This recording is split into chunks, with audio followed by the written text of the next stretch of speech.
معمول کرو پروگرام کا آغاز تلاوت کلام پاک سے محترم عبدالبصیر توحیدی صاحبان تشریف لے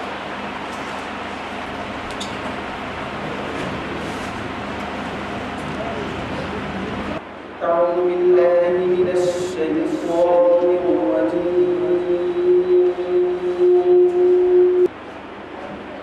بسم الله الرحمن الرحيم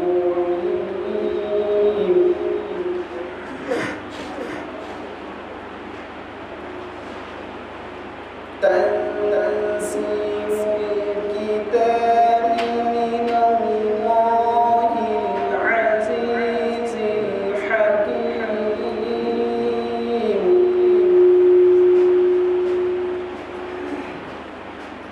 إنا أنزلنا إليك الكتاب بالحق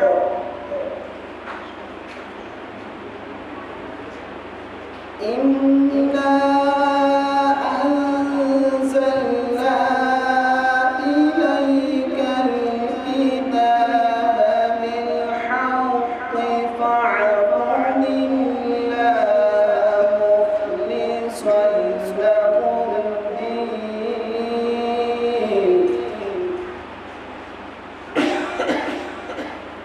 ألا لله الدين الخالص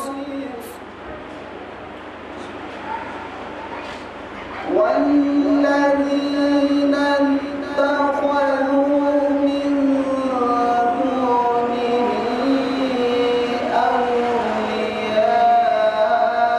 أولياء ما نعبدهم إلا ليقربونا إلى الله زلفى إن الله يحكم بينهم فيما هم فيه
اللہ یقیناً ان کے درمیان ان تمام باتوں کا فیصلہ کر دے گا جن میں وہ اختلاف کر رہے ہیں۔ اللہ کسی ایسے شخص کو ہدایت نہیں دیتا جو جھوٹا اور منکر حق ہو۔ اگر اللہ کسی کو بیٹا بنانا چاہتا تو اپنی مخلوق میں سے جس کو چاہتا برگزیدہ کر لیتا۔ پاک ہے وہ اس سے کہ کوئی اس کا بیٹا ہو۔ وہ اللہ ہے اکیلا اور سب پر غالب۔ اس نے آسمان اور زمین کو برحق پیدا کیا ہے، وہی دن پر رات اور رات پر دن کو لپیٹتا ہے۔ اسی نے سورج اور چاند کو اس طرح مسخر کر رکھا ہے کہ ہر ایک وقت مقرر تک چلے جا رہا ہے۔ جان رکھو وہ زبردست ہے اور درگزر کرنے والا ہے۔ اسی نے تم کو ایک جان سے پیدا کیا، پھر وہی ہے جس نے اس جان سے اس کا جوڑا بنایا، اور اسی نے تمہارے لیے مویشیوں میں سے 8 نر و مادہ پیدا کیے۔ وہ تمہاری ماؤں کے پیٹوں میں 3 تاریک پردوں کے اندر ایک کے بعد ایک شکل دیتا چلا جاتا ہے۔ یہی اللہ جس کے یہ کام ہے تمہارا رب ہے۔ بادشاہی اسی کی ہے، کوئی معبود اس کے سوا نہیں ہے۔ پھر تم کدھر سے پھرائے جا رہے ہو؟ اگر تم کفر کرو تو اللہ تم سے بے نیاز ہے، لیکن وہ اپنے بندوں کے لیے کفر کو پسند نہیں کرتا۔ اگر تم شکر کرو تو اس سے وہ تمہارے لیے پسند کرتا ہے۔ کوئی بوجھ اٹھانے والا کسی دوسرے کا بوجھ نہ اٹھائے گا۔ آخرکار تم سب کو اپنے رب کی طرف پلٹنا ہے، پھر وہ تمہیں بتا دے گا کہ تم کیا کرتے رہے ہو۔ وہ تو دلوں کا حال تک جانتا ہے۔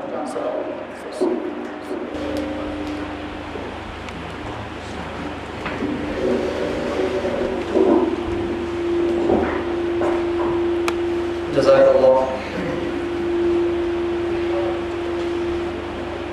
وادی کشمیر کے لوگوں کے لیے بلوم اور اہلیانی بارہمولہ کے لیے بالخصوص انتہائی مسرت کا مقام ہے کہ ہمارے بیچ ہندوستان کے ایک نامور عالم مولانا محمد فاروق خان صاحب تشریف فرما ہے۔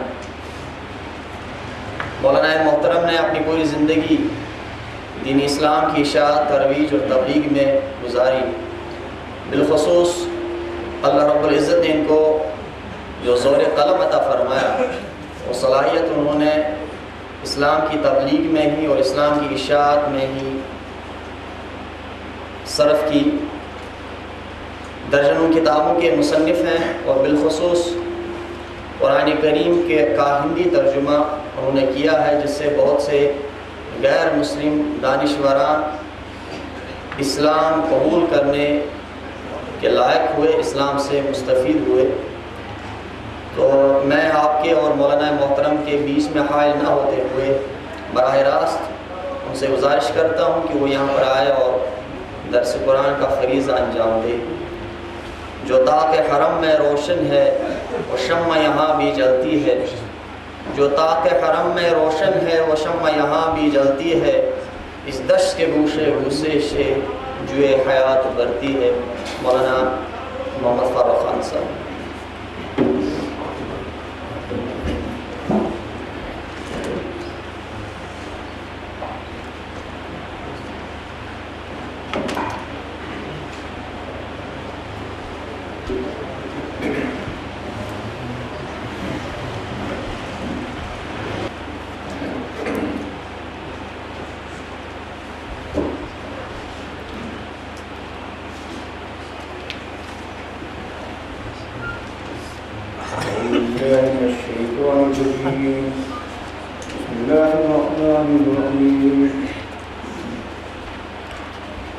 سبح اسم ربك الأعلى الذي خلق فسوى والذي قدر فهدى والذي أخرج المرعى وجعله غثاء نحوا سنقرئك فلا تنسى إلا ما شاء الله إنه يعلم الجهل وما يخفى ونيسرك لليسرى فذكر إن نفعت الذكرى سيذكر من يخشى ويتجنبها الأشقى الذي يصلى النار الكبرى ثم لا يموت فيها ولا يحيا قد أفلح من تزكى وذكر اسم ربه فصلى بل تؤثرون الحياة الدنيا والآخرة خير وأبقى إن هذا لفي الصحف الأولى صحف إبراهيم وموسى صدق الله العظيم. اپنے رب برتر کے نام کی تسبیح کرو جس نے تخلیق کا نقشہ بنایا اور تخلیق کیا اور پھر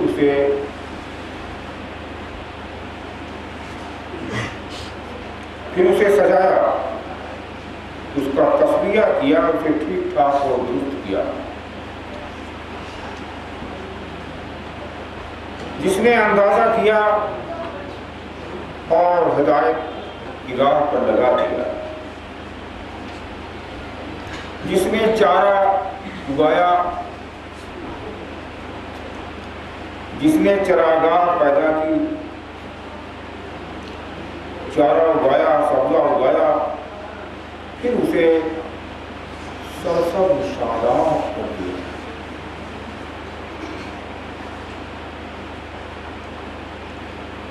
اے نبی، ہم تمہیں پڑھائیں گے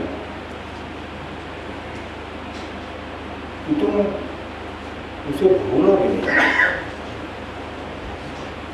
اللہ کی مشیت ہی جاری و ساری رہتی، اللہ کی مرضی پوری ہوتی رہتی۔ وہ جانتا ہے جو کچھ کھلا ہوا ہے، ظاہر ہے، عیاں ہے، اور اسے بھی جانتا ہے کہ چھپا ہوا ہے، پوشیدہ ہے۔ ہم تمہیں سہولت کے ساتھ اس چیز کی رہنمائی کریں گے جو آسان، فطری اور ملائم۔ تو تم یاد دہانی کرو، لوگوں کو یاد دلاؤ۔ اگر یہ یاد دہانی نفع بخش ہو، نافع ہو، جس کے اندر خوف ہوگا وہ لازماً جاگ جائے گا، وہ یاد دہانی اور نصیحت حاصل کر لے گا، اور جو بدبخت ہوگا، جو بدنصیب ہوگا، وہ اس سے پہلو نہیں کرے گا۔ اور وہی ہے جو جہنم کی آگ میں جھونک دیا جائے گا، جہنم کی آگ میں پڑے گا، جو آگ بڑی آگ ہے، نار کبریٰ ہے۔ پھر نہ وہ مرنے کو ہوگا نہ جینے کو ہوگا، نہ وہاں موت آئے گی اسے اور نہ زندگی حاصل ہوگی۔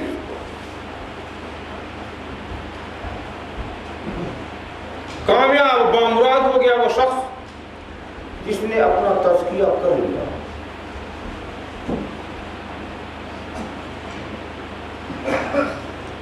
اور اپنے رب کے نام کو یاد کیا،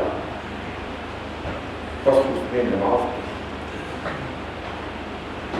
لیکن تم ہو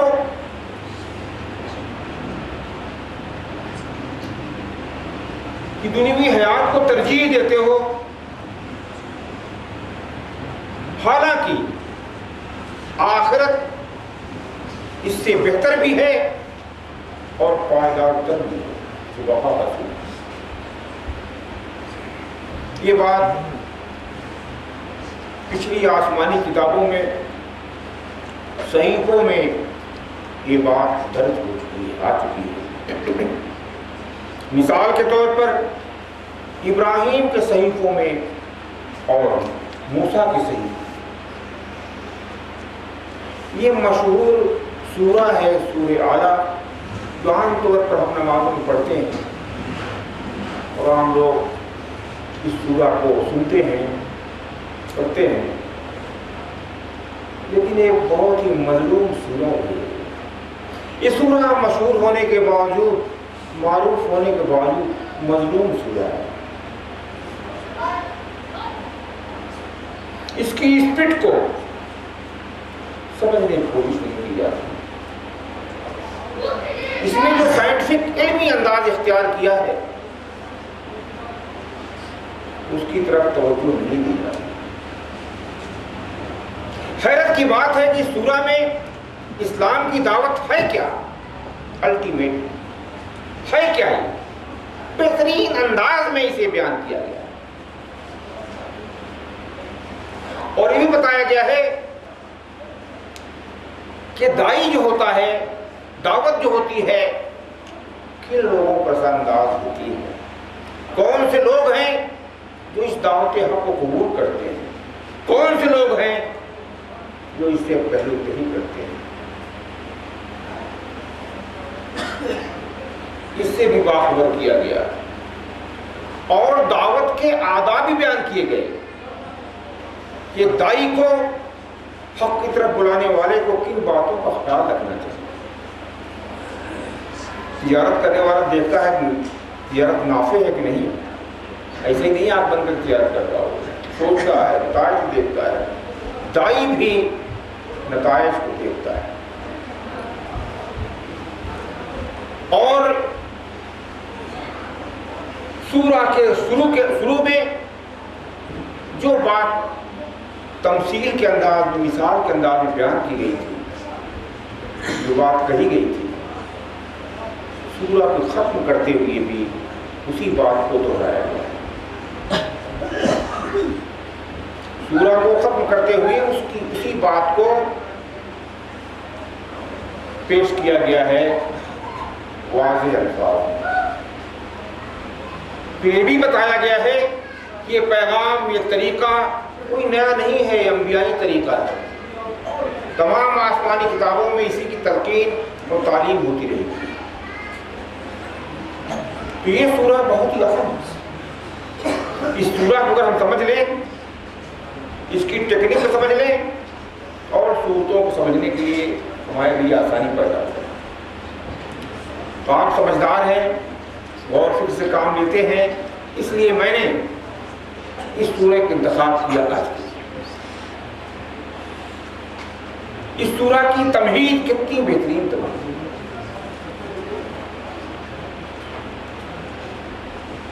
اس سے بہتر تمہید کیا ہو سکتی؟ تمہید بھی ہے اور یہ تحمید بھی ہے۔ فرمایا جا رہا ہے سبح اسم ربک الاعلی، اپنے رب برتر، اپنے رب کے نام کی تسبیح کرو، جو رب تمہارا برتر ہے۔ اس کا مطلب نہیں کچھ اور رب ہے جو برتر تو نہیں کر رہا ہے، نہیں، تمہارا جو رب واحد ہے وہ برتر ہے، اعلیٰ ہے، تم تک اس کا نام تو پہنچ گیا ہے، تم اسے دیکھ تو نہیں رہے ہو، کھلی آنکھوں سے ڈائریکٹ نہیں دیکھ رہے ہو، اس کا نام پہنچ گیا ہے، معمولی بات ہے۔ نام جو ہے قائم مقام ہوتا ہے اس کا، جس کا وہ نام ہوتا ہے، بڑی چیز ہے۔ اس کے نام کی تسبیح کرو۔ تسبیح مطلب ہوتا ہے کہ اس کی عظمت بیان کرو، اور نام کی تسبیح، نام کی عظمت بیان کرنا، اس ذات کی عظمت بیان کرنا ہے۔ نام تو ذریعہ ہے، بلاتے میں نسیم صاحب کہاں کا آ، تو نسیم تو ایک پہچان ہے، نسیم صاحب دوڑے ہوئے ہے، اصل تو وہ ہے۔ ہماری سہولت کے لیے، لوگوں کی سہولت کے لیے کہا اپنے رب برتر، کہ نام کی تسبیح، گن گاؤ، اس کی بڑائی بیان کرو. یہ تمہید ہے اس صورت. وہ اعلیٰ ہے، برتر ہے، وہ تمہیں بھی عزت و برتری عطا کرے گا. گرے ہوئے لوگوں سے، ہستیوں سے اس کی توقع نہیں کی جا سکتی تمہیں برتری عطا کرے، عزت عطا کرے. اس کے نام، اس کی عظمت بیان ہے، اس سے بے خبر نہ ہو. کتنی اچھی تمہید ہے اس سورہ. تمہید ہی سے معلوم ہوا کہ سورہ کا رخ کیا ہے، کیا پیغام اس کا ہے، کیا مطالبہ ہے، اندازہ ہو گیا. آگے فرمایا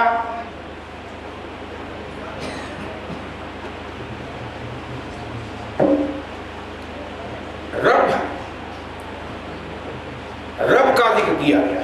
چاہتے کچھ اور نام لیتے خدا کا. خدا کے بہت سے نام ہیں، رحمان،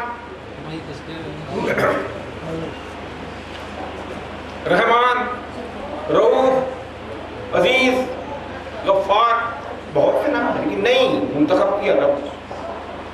اس لیے بھی جو بات بیان کرنی ہے اس کے لیے رب ہی کا نام پوچھتے.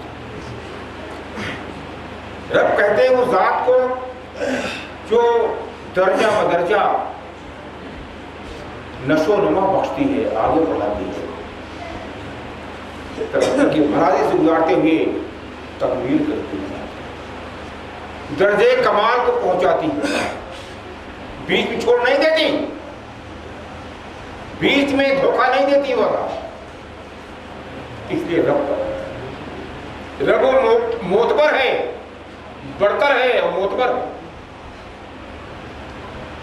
اس رب کی کیا اسکیم ہے، کیا پلاننگ ہے، اس کا ذکر کیا گیا. یہ دیکھو وہ رب جو ہے جس کے نام کی تسبیح کا ذکر کیا جا رہا ہے، جس کے نام کی عظمت بیان کرو، اس کا تعارف بھی کیا جا رہا ہے. اور اس تعارف کے ذریعے سے اس کی اسکیم جو ہے دنیا کے سلسلے میں، انسانوں کے سلسلے میں، وہ بھی بیان کر دی جائے. یہ خوبی ہے، اس کا تعارف بھی ہو رہا ہے، پہچان بھی کرائی جا رہی ہے، اور اسکیم بھی ہمارے سامنے لائی جائے کہ رب تمہارا وہ ہے خلق فسوى، جس نے تخلیق کی، ایسے نہیں آنکھ بند کر کے، ڈیزائننگ کی.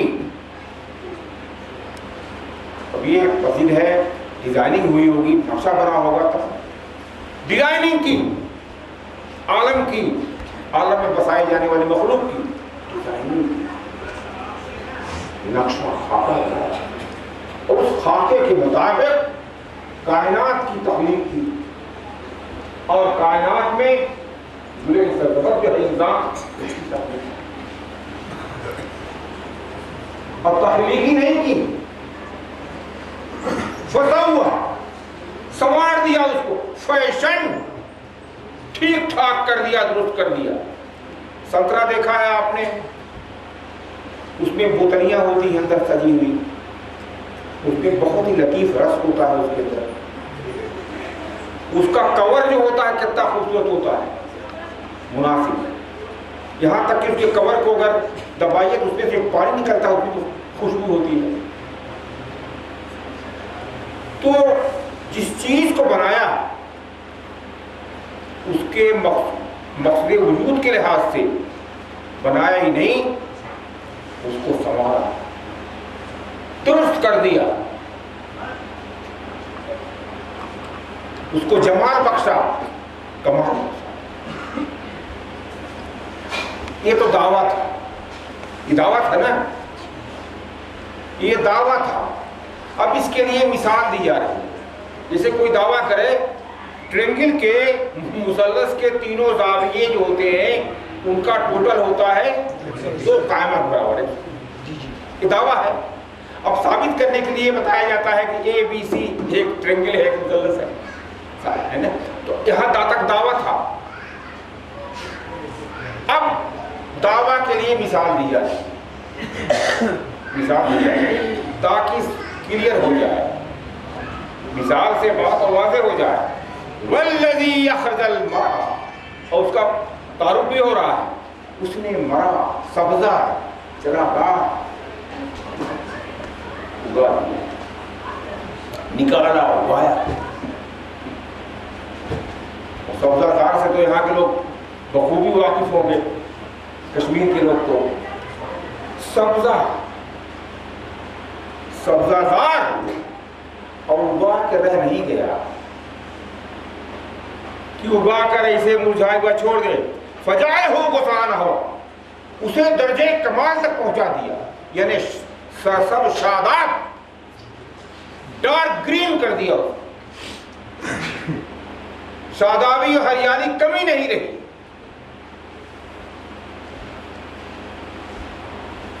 لیکن اب دیکھیے، اشارہ کر دیں ہم لوگوں نے کیا کیا، اس کو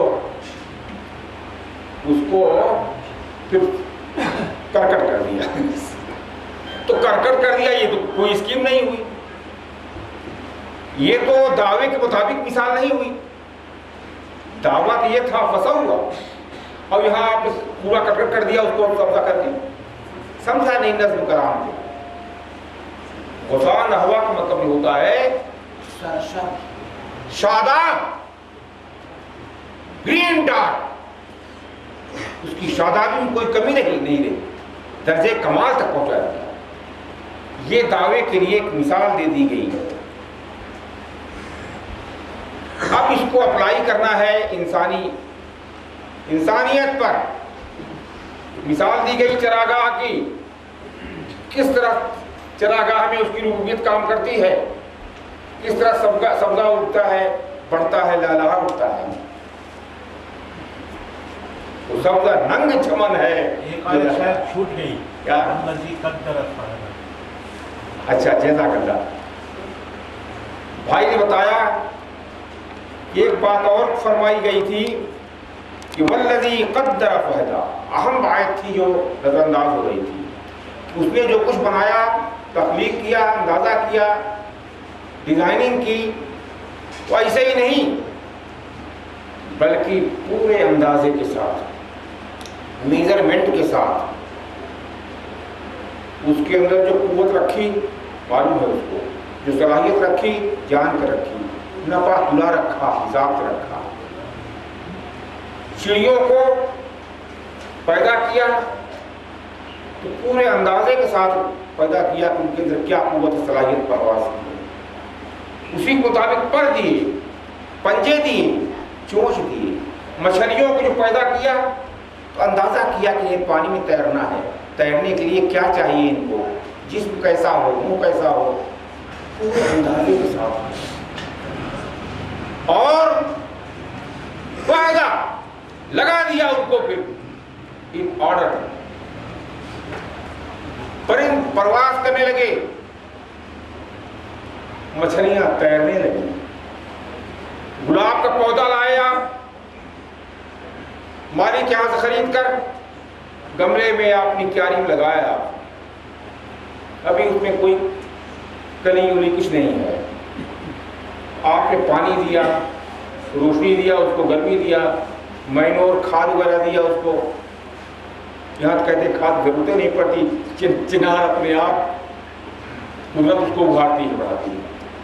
تو وہ گلاب کا پودا بڑھے گا، شادابی آئے گی اس کے اندر، شاخیں پھوٹیں گی اس کے اندر، ہرا بھرا ہوگا، کلیاں آ جائیں گی۔ بچہ کہے گا کہ پاپا کلیاں آ گئی، دیکھتے رہو بیٹا، دوسرے تیسرے کہا رے پاپا، ارے 5-6 پھول آ گئے گلاب کے۔ اب یہ گلاب نے اپنا سفر پورا کر لیا، گلاب کے پودے نے اپنا سفر پورا کر لیا۔ یہ اندازہ رکھا گیا تو اس کے اندر خدا نے اسے پھول بننا ہے، کھلنا ہے، مہکنا ہے۔ اب اس کا سفر پورا ہو گیا، مہک اٹھا، کمال کو پہنچ گیا۔ یہی اندازہ کیا گیا سبزہ کے بارے میں، یہاں تک کہ وہ لہلہا اٹھا۔ یہ مثالیں دی گئیں تاکہ ہم مثالوں کے ذریعے سے بات جو ہے، اس کی اسکیم جو ہے، نقش ہو جائے ہمارے ذہن میں۔ اب اس کو اپلائی کرنا ہے انسان پر. تو فرمایا جا رہا اچھا قرآن میں تدبر کو ضرورت ہے. نظم کلام بتاتا ہے، سوچیے اس میں کیا ربط ہے. آگے فرمایا جا رہا ہے سنقرئک فلا تنسیٰ، اے نبی ہم تمہیں پڑھائیں گے. سبزے کے لیے تو پانی چاہیے،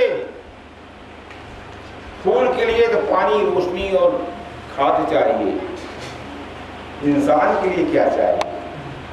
کون سا پانی چاہیے اس کو؟ اس کی نشو و نما کے لیے، اس کی بقا کے لیے، اس کے درجے کمال پہنچنے کے لیے. کلام الہی سے بڑھ کر کوئی پانی کامیاب نہیں سکتا. کلام الہی کا آب چاہیے اس کے لیے، نشو و نما کے لیے، پلنے کے لیے. اس کی زندگی کلام الہی سے وابستہ ہے، ورڈز آف گاڈ سے وابستہ ہے. ورڈز آف گاڈ، کلام الہی کیسے ملے ہم کو؟ معتبر، مستند، ڈائریکٹ، اس میں کوئی شبہ نہ ہو. یوں تو الہام ہوتا ہے الہام تو شہر کی مکھیوں بھی ہوتا ہے، لیکن نہیں، واضح کتاب مبین کی شکل میں الہام ہونا چاہیے. اس کی طرف سے کلام ہمارے پاس آنا چاہیے، تب انسان کی زندگی لہلہا سکتی ہے، اور تب یہ سبزہ جو ہے لہلہا سکتا ہے. تب یہ گلاب کا پھول، گلاب کا پودا کھل سکتا ہے، درجے کمال پہنچ سکتا ہے. لیکن اگر پہلے ہی کھلنے سے پہلے، کلیاں آنے سے پہلے کسی نے رونق دیا اس کو، کسی جانور نے رونق دیا اس کو، توڑ دیا، اور پھول نہیں کھلیں گے اور کلیاں نہیں آئیں گی. یہ انسان کا جو پودا ہے، اس کے لیے بھی طرح طرح خطرے لگے ہوئے ہیں. وہاں تو کوئی جانور آیا، رونق دیا، خراب کر دیا. یہاں بڑے بڑے شیاطین ہوتے ہیں جو روکنے کے لیے، ہم کو برباد کرنے کے لیے لگے رہتے ہیں. اگر کامیاب ہو گئے وہ اس میں، اب تکمیل نہیں ہوگی ہماری. اب سبزہ ہرا نہیں ہوگا، اب پھول کھلے گے نہیں، مہکے گے نہیں. تو فرمایا کہ اے نبی تم باغبان ہو اس کیاری کے، چمنستان انسانیت کے تم مالی ہو، باغبان ہو. اور تمہارے جو پیرو ہوں گے ان کو بھی باغبانی کا آئندہ کرنا ہے آپ کے بعد. یہی سنت سب سے بڑی ہے. سرما لگانا سنت ہے، اس میں شبہ نہیں. اس کروٹ لیٹنا سنت ہے، ہم اس کو ڈیلیٹ نہیں کرتے. لیکن سب سے بڑی سنت یہ ہے کہ باغبانی کے جو کام کرنا ہے اسی بھول گئے. تو اے نبی یہ باغ ہرا ہوگا. یہ انسانیت کے جو باغ ہے، اس جل سے نہیں، اس واٹر سے نہیں، جو بتاتے ہیں H2O سے بنا ہوا ہے، یہ فارمولا H2O ہے، یہ جو واٹر پانی نہیں. کلام الہی اس میں عزت ہے. انسان کی عزت کا راز پوشیدہ ہے کہ اس کی نشو و نما کے لیے کلام الہی. ابھی بھائی نے تلاوت کی، دیکھا ہوگا روح جھوم اٹھی. یہ آواز ہم کو کہیں اور پہنچاتی ہے، کسی اور کہیں چلے جاتی ہے. اس میں جو صوتی جمال اس کے اندر ہے، جو اثرات اس کے اندر ہیں، وہ غیر معمولی ہیں، بشرطے کہ ہمیں ذوق ہو. آرویری ایک مستشرق گزرا ہے، وہ لیٹا ہوا تھا، قرآن کی آواز آئی، کہیں تلاوت ہو رہی تھی. چونک پڑا اور متوجہ ہوا، اور اس نے میزرمنٹ کر کے دیکھا کہ قرآن کے اندر کہیں جھول نہیں ہے، کہیں سکم نہیں ہے. حیران ہوا، پھر اس نے ترجمہ وغیرہ کیا والا قصہ ہے. سنقرئک فلا تنسیٰ، ہم آپ کو پڑھائیں گے. کیوں پڑھائیں گے آپ کو؟ آپ خود بھی مستفید ہوں اور آپ کے پیروں بھی اسے فائدہ اٹھائیں. یہ نہیں پڑھ کے جلدہ میں رکھ دیے اور پھر ثواب مل گیا. نہیں، لوگوں تک پہنچانا ہے. آپ کو ہم نے ذریعہ بنایا ہے. خدا ہر ایک سے بات کرنے نہیں آئے گا، ایک ذریعہ بنایا، موت پر ذریعہ نبی کو رسول. ہم آپ کو پڑھائیں گے، آپ بھولیں گے نہیں. اور واقعی سورہ انعام جیسی سورہ بڑی لمبی سورہ ہے، کہتے ہیں کہ ایک ہی بار نازل ہوئی وہ آپ کو یاد ہے آپ نے لکھوا دیا. تعجب ہے. 2-4 آیتیں ہوں تو ٹھیک ہے. سورہ انعام جیسی سورہ لمبی سورہ ہے اور آپ پہلے ایک ساتھ اتری اور آپ نے کاتبوں کو بلا کے لکھوا دی. یہاں تو یاد کرنے میں 3 سال عام تو لگ جاتے ہیں. حافظہ کرتے ہوئے صبح رٹ لیں, فجر بعد اٹھ کر فجر سے پہلے بھی, اور حافظ صاحب جو استاد ہے ڈنڈے کھا رہے ہیں نا مشکل سے, اور کوئی یاد ہونے کے بعد بھی برابر اگر ریپیٹ نہ کرتے رہے تو نکل جانے کا اندیشہ ہوتا ہے, بھول جائے. وہ 5 جیسے رمضان مہینہ آتا ہے تو پھر تیاری شروع کر دیتے ہیں. دلی میں ہم نے دیکھا ہے, فرمایا جا رہا ہے ہم ایسا پڑھائیں گے بھولیں گے.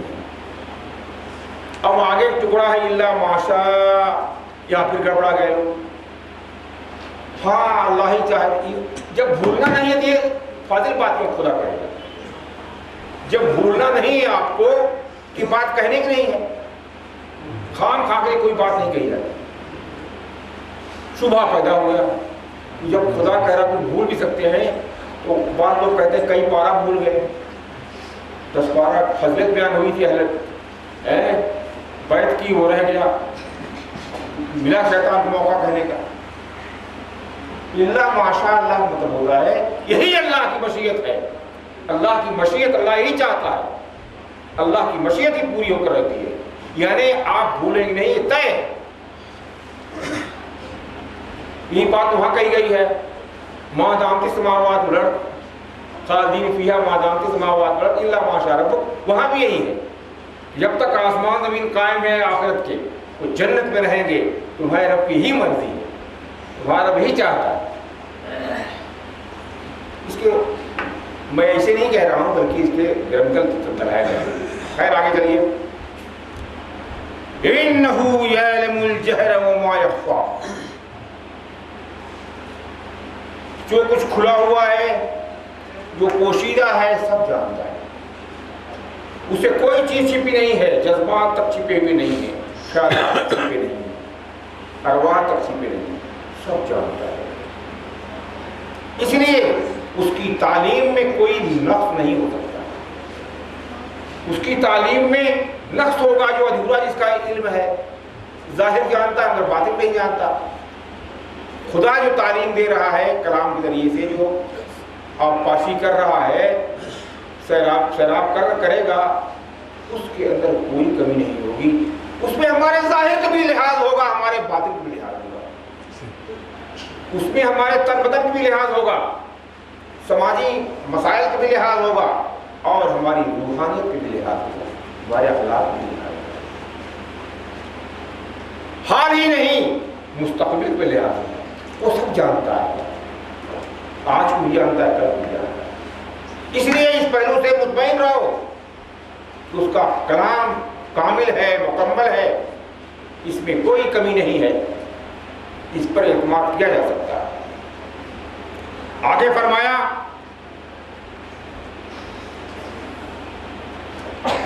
وَنَيَسِّرُكَ لِلْيُسْرَىٰ. یہاں دیکھیے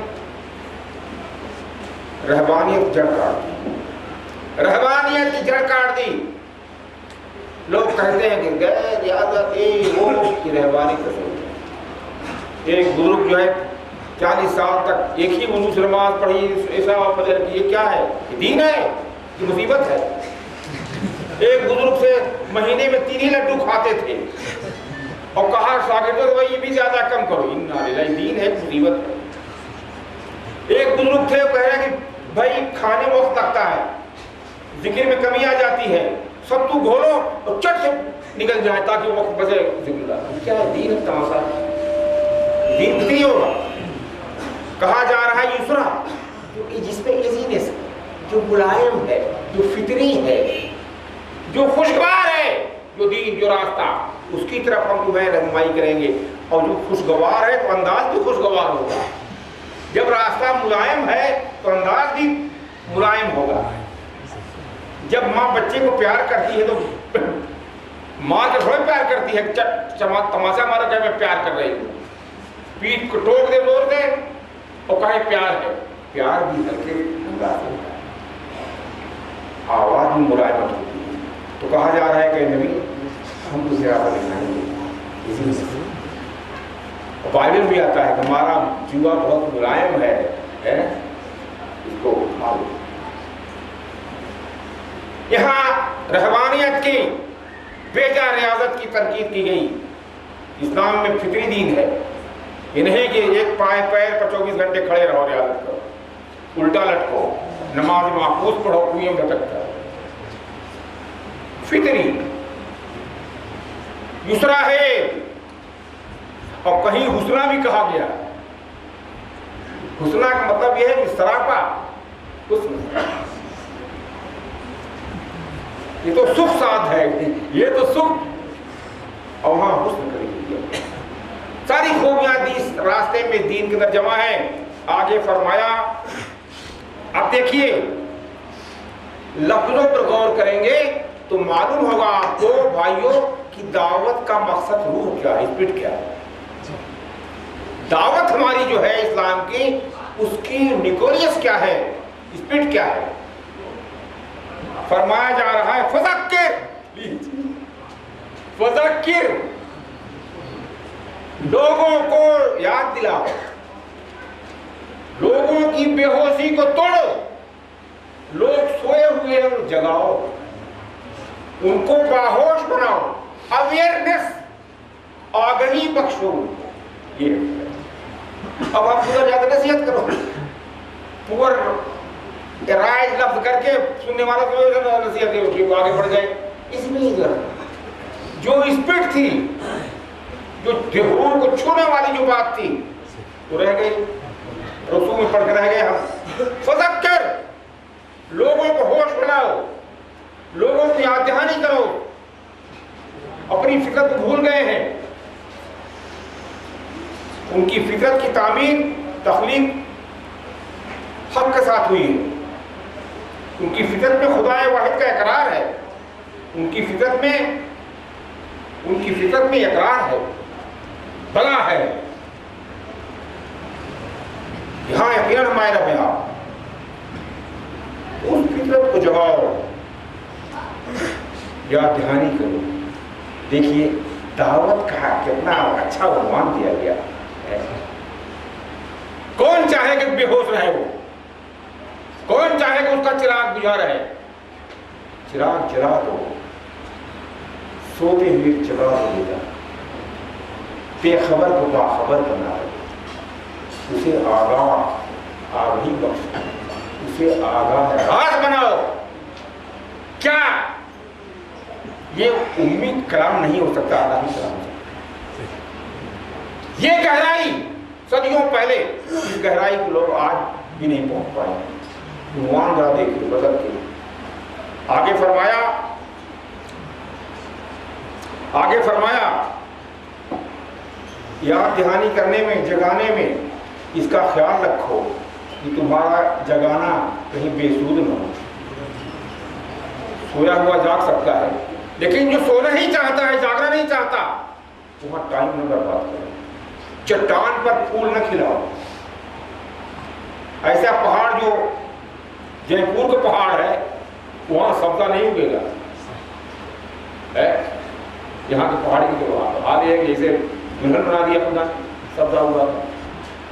تو چٹان پتھر پر پھول کھلانے کی کوشش نہ کرو.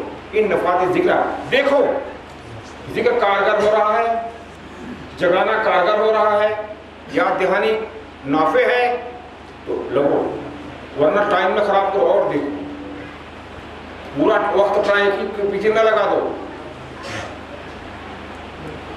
تو دائی کا یہ فرض ہے کہ دیکھے ایک گر کی بات اور بتا دی. کون جاگ سکتا ہے؟ بیداری کون قبول کرے گا؟ اویئرنیس کی دولت کون حاصل کرے گا؟ نصیحت کون قبول کرے گا؟ ایک گر کی بات بتا دی ہوئی. یہ ہے بہت گہری بات ہے. من یخشی سیذکر من یخشی، جس کے اندر ڈر ہوگا، جس کے اندر احساس ہوگا، جو زیاں اور نفع کے فرق کو جانتا ہوگا، جو کامیابی اور ناکامی کے فرق کو جانتا ہوگا، جو پستی و بلندی کو جانتا ہوگا، جو ذلت و عزت کے فرق کو جانتا ہوگا. جو بامراد نامراد ہونے کو جانتا ہوگا،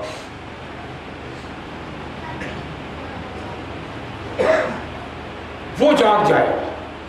جس کے اندر خوف ہوگا، اپنے انجام کے بارے میں فکر مند ہوگا، اپنے رب کے بارے میں خطرہ کہیں ناراض نہ ہو، تو خوف جو ہے زیادہ آدمی کو راہ پر لاتا ہے۔ ترغیب کے مقابلے میں ڈر جو ہے زیادہ کار ہے۔ ڈرانے کے باوجود لوگ نہیں مانتے کہ ڈرے پی رہے ہیں، ہوگا کینسر ہوگا اس وقت تو ہم کشٹ لے رہے ہیں، لیکن جن کو ڈر ہوگا، خوف ہوگا، جو بربادی سے تباہی سے بچنا چاہتے ہوں گے، ہلاکت بچنا چاہتے ہوں گے، وہ جاگ جائیں۔ اور جو گھنٹی بج رہی ہے، گھڑی کو جگا رہی ہے، مگر نہیں اب جاگے ہوئے کون جگا سکتا ہے؟ جو جاگنا چاہتا ہے بناوٹی سویا ہوا ہے، ارے پرانے مغلوب وقت ہو جائے اٹھ جاؤ، لیکن نہیں، وہ جاگنے نہیں اس کو۔ تو فرمایا کہ خشیت، یہاں دعوت کے اصول ملا ہم کو، اگر کسی چاہتے کہ اثر قبول کرے تو اس کے اندر ڈر پیدا کرے، بھائی یہ دھوکے میں نہ رہیے، یہ موقع فرسٹ اور لاسٹ چانس ہے، یہ چانس نہیں، یہاں سپلیمنٹری میں بیٹھنے کا موقع نہیں ملے گا، پھر بیٹھ جائیں گے امتحان میں آئندہ بات، یہ فرسٹ اور لاسٹ چانس ہے، یہ زندگی دوبارہ نہیں ملے گی۔ خدا آزمائے ہوئے دوبارہ نہیں آزماتا، دے دیا 60 سال 70 سال 80 سال دے دیا 35 سال دے دیا، اتنی بڑی عمر دی، سورج چاند کو لگا دیا کہ ان کو یاد دلاؤ، لیل نہار گردش لگا دی کہ ان کو یاد دلاؤ، ہوائیں جگاتی ہیں، موسم بدلتا ہے، اور اپنا کلام اتار دیا، نبی اس کے پیروں جب بلا رہے ہیں، پکار رہے ہیں، نہیں یہ سرکشی ہے، یہ بے خبری نہیں، سرکشی ہے۔ تو ڈر پیدا کیا جائے کہ بھائی دیکھو پھر موقع نہیں ملے، کہتے ہو ایسے ہی ہے، کون مہین اذان ہوا رمیم، کون بوستے ہڈیوں میں جان ڈالے گا؟ ڈالتے ہو شیطانی چرکے ہیں، شیطانی فریب ہے جو ایک حقیر قطرے کو جیتا جاگتا انسان بنا کھڑا کرتا ہے۔ دیکھتے ہو جیتا جاگتا انسان، اسی قدرت کے تم منکر ہوتے ہو، لیکن تو ڈر پڑتا ہے۔ ترغیب سے پہلے ڈر، یہ فائدے ہیں، لیکن اگر فائدہ نہیں چاہتے ہو تو یہ نقصان بھی ہے۔ چلو ہم جنت نہیں چاہتے، نہ چاہو جنت، لیکن دوزخ ملے گی تم کو۔ جنت اگر نہیں چاہتے، خدا کی نعمت کی انکار ہے، جنت سے محروم تو ہو گئی، تم خود ہی چاہتے کہ محروم رہے ہم، لیکن جرم ہے اس کی نعمت کا انکار، کفران نعمت ہے، تم مجرم ٹھہرو گے اور چلتے رہو۔ اب ڈر پیدا ہوا، سوچو اس پر۔ ایک گرو کی باتیں بتائی، اب آگے فرمایا سَيَذَّكَّرُ مَن يَخْشَىٰ وَيُتَجَنَّبُهَا الْأَشْقَىٰ۔ دیکھیے قرآن کا ٹیکنیک دیکھیے، کم لفظوں میں زیادہ باتیں کرتا ہے وہ۔ اب یہاں کہا کہ آپ جو یاد دلائیں گے، یاد دہانی کریں گے، اس کو جگائیں گے، اس کو اوائڈ کرے گا، اس سے پہلے کہیں کرے گا، اس یاد دہانی سے، اس ذکر سے، ریمائنڈنگ سے پہلے کہیں کرے، کون کرے گا؟ اشقا، جو بڑا ہی بدقسمت ہوگا، جو بدبخت ہوگا۔ یہ نہیں کہا کہ اس کے اندر ڈر نہیں ہوگا، تو آپ سمجھ گئے اپنے آپ مگر گئے۔ کہنا تو یہ چاہیے تھا کہ جو ڈرے گا وہ جاگ جائے گا، اور جس کے اندر خوف نہیں ہوگا وہ اثر نہیں دے گا۔ یہ نہیں کہا قرآن نے، بلکہ یہ کہا کہ جو آپ سمجھ گئے اپنے آپ کہ اس کے اندر ڈر نہیں ہے، بے باک ہے، بے پرواہ ہے، بے حس ہے، وہ نہیں جاگ سکتا، وہ یاد دہانی حاصل نہیں کرے گا۔ لیکن تو جو آپ بغیر کہے جان گئے، ایک نئی بات کہی اس میں کہ وہ اشقا ہے، بدبخت ہے، بد نصیب ہے وہ، آج بد نصیبی محسوس نہیں کر رہا ہے، آگے کرے گا۔ اچھا ایک بات اور سن لیجیے، جو جاگ گیا، جس کے اندر ڈر ہے اور نصیحت قبول کر لی، باخبر ہو گیا, خدا کی پلاننگ کو سمجھ لیا, وہ تو سعید ہے نا, لیکن ذکر نہیں کیا کہ خوشبخت ہے وہ, کہا نہیں, لیکن بغیر کہے جان گئے. جب وہ بدبخت ہے تو خوشبخت ہو گئے, اپنے آپ سمجھ گئے آپ بغیر کہے. آگے فرمایا آج بدبختی کو محسوس نہیں کر رہا ہے بذوقی کی بنا پر. نار کبریٰ جو ہے, بڑی آگ جہنم کی جو ہے, ہوش میں لائے گی. تب ہوش میں آئے گا وہ نار بڑی آگ ہے, وہ اس میں چھوڑ دیا جائے گا, اسی میں پڑے گا. وہ آج ہی پڑا ہوا ہے, وہ ان کا احساس نہیں ہو. کوئی انجیکشن سینسلیس کا دے دیا گیا ہے اس کو احساس نہیں ہو رہا ہے گھٹن کا. اس بڑی آگ میں پڑے گا وہ, تب اسے معلوم ہوا کہ بدبخت ہو. آج چلتا پھرتا ہے, پھلانگ مارتا پھرتا ہے, کھاتا پیتا ہے, گاتا ہے, اور فلمیں دیکھتا ہے, یہ کہتا ہے مزے ہیں بھائی, کیا ہے نا, کیوں ڈسٹرب کرتے ہو آج کو کل کی فکر میں. تو تم میں جانور کیا فرق ہوا؟ کل کے فکر میں آج کو ڈسٹرب کیوں کرتے ہو؟ اس طرح کی باتیں کرتا ہے وہ, تو اس میں اور جانور میں فرق نہیں ہے. جانور بس لیونگ مشین ہے, ان کے یہاں کل کا تصور نہیں ہے. سو گئے, جان گئے. انسان کو فردا کل کی احساس دیا گیا, انسان کو دوام کا احساس دیا گیا. جانور کو دوام کی فکر ان کے نظریہ نہیں پایا جاتا, کوئی دائمی حیات نہیں ہے. تو فرمایا وہ بڑی آگ پڑے گا, نہ مرے گا کہ عذاب سے چھٹی مل جائے, نہ مرے گا کہ جہنم کی آگ سے روح نکل جائے اس کی, تڑپتا رہے گا, اور نہ زندہ ہی رہے گا. یہاں زندہ رہنے کیا مطلب ہے؟ جب مرے گا نہیں تو زندہ رہے گا ہی. لیکن قرآن کہتا ہے وہ زندگی نہیں ہے جو خوشگوار نہ ہو, وہ زندگی نہیں ہے, وہ زندگی نہیں ہے جو راحت بخش نہ ہو, جو پر مسرت نہ ہو. کوئی زندگی ہے, اس لیے وہ اس کو زندگی نہیں کہا. جس میں خدا کی محبت کی لذت نہیں ہے, اخلاق کی لذت نہیں ہے, معرفت کی لذت نہیں ہے, وہ کوئی زندگی ہے. جی رہے ہیں کیوں؟ سزا بھگتنے کے لیے جی رہے ہیں, اس لیے کہ آگ کی تپش سے جلتے رہیں, چیختے رہیں, اور اس فضا میں, گندی فضا میں جس کی ہوا سڑی ہوئی ہے, اس میں احساس. قرآن جگہ جگہ نفسے کھینچے گئے ہیں آپ کے, پیاس سے تڑپیں, اور پیاس میں پانی مانگے تو وہ پانی کھولتا دیا جائے کہ آنکھیں کٹ جائیں, بھوک ہو تم کو سیٹ زقوم دیا جائے. یہ نہایت تلخ. مطلب یہ ہے وہ کوئی زندگی نہیں ہے. یہیں سے معلوم ہوا کہ زندگی کے روح میں راحت کیا ہے. قرآن سے معلوم ہوا کہ زندگی وہ ہے جس میں مسرت ہو, اس میں راحت ہو, اس میں مسرت نہ ہو. دیکھیے ایک بات بتا دیں, کیا کچھ ٹائم ہمارا چاہیے, ایک بات اور بتا دیں آپ کو. زندگی کا اجزاء کیا ہے؟ ایمان کا اجزاء ہم نے بتایا تھا کیا ہے. ایمان کو توڑنا ہو نا, اجزاء اگر معلوم ہے تو سمجھ جائے کہ ہمارے ایمان کی حالت میں. دوا کے بھی اجزاء ہوتے ہیں, جاننا چاہیے. تو ایمان کا اجزاء ہیں یقین, اعتماد, اور یقین, اعتماد اور گرویدگی. محبت, انتہائی محبت. خدا پر ایمان کا مطلب کیا ہوتا ہے؟ خدا پر آپ کو پورا یقین ہو. یہ نہیں شاید ایسے لوگوں نے تصور کر لیا, پورا یقین, اس میں کوئی شک شبہ نہ ہو, اور پھر اس پر پورا بھروسہ ہو. جیسے ایک چھوٹے بچے کو اپنے والدین بھروسہ ہوتا ہے. والدین بھروسہ, ہمارے والد ماں باپ ہیں, بھروسہ ہوتا ہے کہ ہم کو کپڑا دیں گے, بیمار ہونے کی دوائی لائیں گے, کھانا دیں گے. تو خدا پر جو ماں باپ دیتا ہے ہم کو, اس پر اعتماد ہو، اس کے وعدے پر، اس کی اسکیم پر.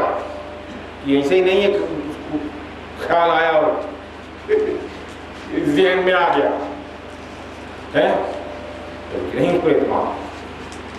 کوئی تھا، کہتے ہیں ایران میں کوئی تھا بادشاہ، کوئی شاعر واعر نہیں تھا، ایسے ذہن میں ایک مصرع آ گیا اس کے. کہتے ہیں درے ابلق کسے کم دیدہ موجود. ایسے آ گیا، صاحب بولتا نہیں، یہ گونج گیا کہ درے ابلق کسے کم دیدہ موجود. تو دربار کے شاعر تھے، ان سے کہا بھائی ایک مصرع اور کہہ دو تو ایک شعر بن جائے، یہ گرہ لگا دو اس میں، بڑا وظیفہ لے رہے ہو تم لوگ، ایک مصرع کہہ دو. تو شاعروں نے بہت غور کیا، کہا حضور یہ بے معنی مصرع ہے، بے معنی مصرع ہے، اس میں کیا گرہ لگے. تو کہا ذہن میں آیا بھی تھا، وہ بھی بے معنی ہو گیا. تو اس زمانے میں اورنگزیب کی حکومت تھی یہاں، اور پرشین یہاں کی سرکاری زبان تھی. تو کہا بھیجو وہاں بھی شاعر ہیں بہت سے، گرہ لگائیں. اب یہاں اعلان ہو گیا دلی میں اور شہر میں اعلان ہو گیا بھائی ایران سے آیا ہے مصرع، گرہ لگانی. تو اورنگزیب کی بیٹی کہتے ہیں زیب النساء نام تھا، اور مخفی اس کا تخلص تھا، طبیعت میں موضوعیت تھی، وہ بھی غور کرنے لگی. درے ابلق کسے، درے ابلق کا مطلب ہوتا ہے چتکبرا موتی. چتکبرا موتی، موتی ایسا جس میں کچھ کالا پن بھی ہو، سفیدی بھی ہو. موتی جو ہوتا ہے ایک رنگ ہوتا ہے سفید. چتکبرا موتی جس میں کچھ سفیدی بھی ہو اور سیاہی بھی ہو، ایسا موتی کس نے دیکھا ہے؟ یہ مصرع تھا اس کا. درے ابلق کسے کم دیدہ، کسی نے نہیں دیکھا ہوگا، شاید نہیں کسی نے دیکھا. وہ سوچ میں پڑ گئی ہوگی. بس ایک روز سرما لگا رہی تھی، سرما لگا رہی تھی زیب النساء. سرمے کی ٹھنڈک سے آنکھ کی آنسو کی بوند گری نا، تو آنسو کی سفیدی اور سرمے کی سیاہی ملی جلی تھی. ارے کہا موتی تو ہاتھ آ گیا، موتی تو ہاتھ آ گیا، کبرا موتی تو ہاتھ آ گیا. اور جب موتی آ گیا، ہاتھ مضمون آ گیا، تو شاعر کے لیے کیا مشکل، فوراً اس نے جڑ دیا. درے ابلق کسے کم دیدہ موجود، مگر اشکے بتانے سرما آلود، مگر اشکے بتانے سرما آلود. کہ چتکبرا موتی نہیں ہوتا، لیکن ہاں یہ چتکبرا موتی ہے. محبوباؤں کے آنسو کے قطرے جو سرما آلود ہو، آنسو. مگر اشکے بتانے، بتان مطلب محبوبہ، ان کے آنسو جو سرما آلود ہو وہ ہے. اب وہ آ گیا تو کہاں رہا جائے، مصاحب کو دیا بھیج دو. جب ایران گیا، پاکستان دیکھا، کہا تم وظیفہ پنسل لے رہے تھے، کہہ رہے تھے کہ ہمارا مصرع جو ہے بے معنی ہے. سب نے سر جھکا دیا، کہ یہ تو آسمان کو چھو رہا ہے، یہ تو آسمان کو چھو رہا ہے. کہا اسے نہیں کام چلے گا، اس شاعر کو بلانا ہے، فنکشن ہوگا، ضیافت ہوگی، اور اسے نوازا جائے گا، خلعت فاخرہ سے نوازا جائے گا. ایسے تھوڑے ہماری آبرو رکھی اس نے. تم کہتے تھے کہ تم گالی دے کے کہا ہو رہا، سسرو تم کہہ رہے ہیں تمہارا مصرع بے معنی ہے. اس نے ہماری آبرو رکھی. جلدی لکھو کب ٹائم دے رہا ہے، وہ چاہے ٹائم کب دے رہا ہے. اب یہ یہاں آیا تو زیب النساء باپ کٹر سنی مسلمان کہتے ہیں، ہندو لوگ کہتے ہیں بڑا کٹر سنی مسلمان اٹھاؤ جانے دے ایران ہے فنکشن کے لیے. تو اس نے جواب میں ایک ربائی لکھی ہے، ایک ربائی لکھی اور وہ بھیج دیا. ربائی جو ہے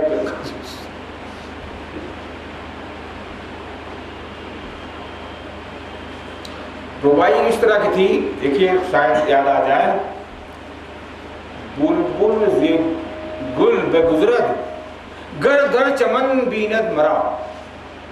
دیکھیے بلبل جو ہے گل کی عاشق مانی جاتی ہے، چمن میں گل کی عاشق ہے بلبل، لیکن اگر چمن میں مجھ کو دیکھ لے بلبل دیکھ لے تو گل کو بھول جائے، نظر انداز کر دے. وہ بلبل گل بگزرد نظر انداز کر دے اگر مجھے چمن میں دیکھ لے. اور بت پرستی کئی کنت گر پر ہمن بینت مرا. اور جو پتھر پر دیکھتے سجدہ کرتے کرتے نشان کو دیکھتے پتھر پوچھتے پوچھتے بوڑھا ہو گیا، اگر وہ مجھ کو دیکھ لے تو بت پرستی سے توبہ کر لے. بت پرستی کئی کنت گر پر ہمن بینت مرا. برہمن اگر دیکھا نہیں ہے تو بت پتھر پوچھ رہا ہے تو مجھ کو چھوڑ دے، وہ پتھر کو چھوڑ دے بت پرستی، دیر نہیں لگے گی، فوراً طائب ہو جائے. یہ تو ربائی کے لیے کہنا ہی تھا تمہید، اصل بات یہ کہ جواب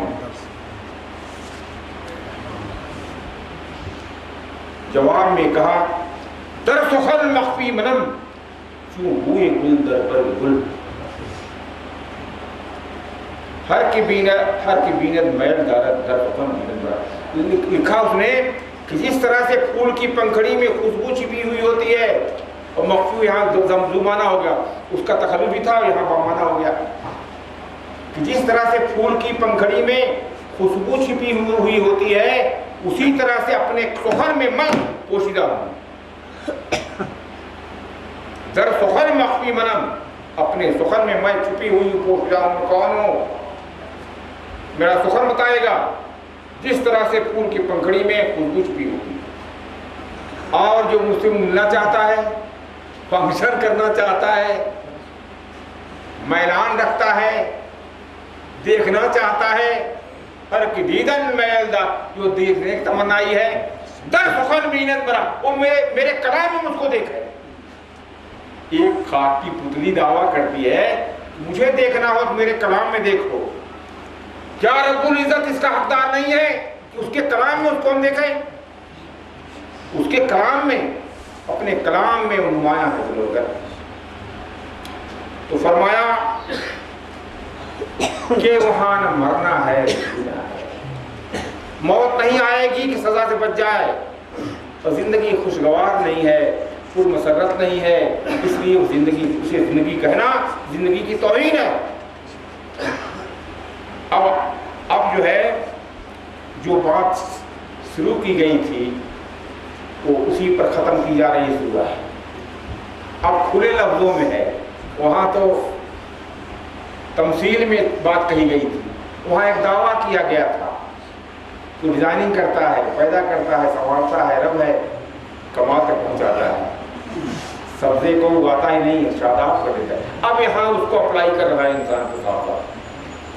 جو خدا کے کلام سے، رسول کی پیروی سے جو تکمیل ہوتی ہے، اس کے بارے میں الفاظ بدل کر واضح انداز میں کہا جا رہا ہے. جب بھائی کو زیادہ ہم ٹائم ہے، اب ختم ہو رہا ہے تھوڑا سا اور قد افلح من تزکا. یہ دیکھیے کامیاب ہو گیا، ہوگا نہیں، ہو گیا. جو ایگزام ہال میں پاس نہیں ہوا تو وہ گزٹ میں پاس ہوگا، اخبار میں. ایگزام ہال ہی میں پاس جاتا، بات تو نکل کہتے بھی ہیں کہ میرا تو ڈویژن رکھا ہوا ہے، پاس ہے، ممتاز صحیح تو بس رکھا ہوا ہے. اور بعض منہ لٹکائے ہوئے آتے ہیں، پہلے ہی نانی مر گئی ہے نا، پیپر بگاڑ دیا ہے. خدا فرمایا کامیاب ہو گیا، ہو بامراد ہو گیا. کیا پہچان ہے؟ من تزکا، جس نے تکمیل کر لی اپنی، جو ساداب بن گیا، جو سبزے شاداب بن گیا، جو کھلا ہوا شگفتہ پھول بن گیا، جس نے تکمیل کر دی، کمال کو پہنچ گیا، تعمیر کر لی اپنی. تزکیہ کہتے ہیں ڈیولپمنٹ کو. جس نے بالغی کو، جس نے اپنی روح کو، اپنی سیرت کو، اپنی زندگی کو بالغی بخشی، درجے کمال تک پہنچے. قرآن کا انداز دیکھیے. ہم تو کہتے ہیں لائے کوئی اس لوگ اس مقابلے میں ہے کمال ہے, لیکن ہم نہ سمجھی بھی قدر نہیں کرتے. من تزکا, روح کھول کر بیان کر دی گئی. یہاں تو کامیابی کے لیے لوگ کہیں گے نمازیں ہیں, روزے ہیں, یہ ہے وہ ہے, لمبی فہرست ہے. اسی میں ذہن بگڑ گیا, دین سمجھنے کی اسپیڈ کیا ہے.